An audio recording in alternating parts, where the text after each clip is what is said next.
I remember the time where I used to hate going to church. I grew up in church. I hated going. Every time I went, I felt like everyone was judging me. Everyone was looking at me. Look at this guy, you know, came in with a hangover. And there was a time I lost my license. It was revoked. And my friend said, hey, man, if you come with me to this prayer meeting, I'll give you a ride home. It was either that or walk 10 miles home in the cold.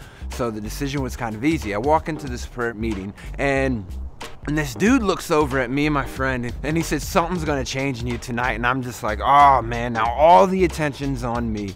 And this big guy comes over, Maurice Hilliard, comes over and starts praying for me. This is his second week in the church, and he starts telling me literally things I'm doing in my life. And I'm just trying to reason, you know, because I'm not sure if God is real. I believe in God, not sure if Christianity is the right way. And he starts literally telling me stuff I'm doing in my life. And then he says, do you know the name Jeremy? And I'm like, whoa. I don't say nothing because I'm like, man, my mama called this joke. You know, I'm just trying to reason in my head.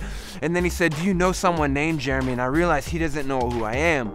But this dude just told me everything I'm doing, and he knows my name. You know, and I remember just weeping, like there was this presence that came over me, and it was who Jesus was. And my life, I mean, we got stood up, started praying for me. My boy fell on the ground, so I was like, maybe I'm supposed to fall over. So I'm like, all right, I fall over, you know. Then they pick me back up, and then I'm praying, and then I fall over again.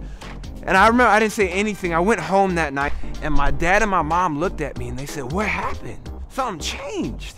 And I remember that night literally changed my whole life, where I fell in love with Jesus, where I was in love with the world. I became in love with Jesus, and from that moment on, my life was completely changed in those moments.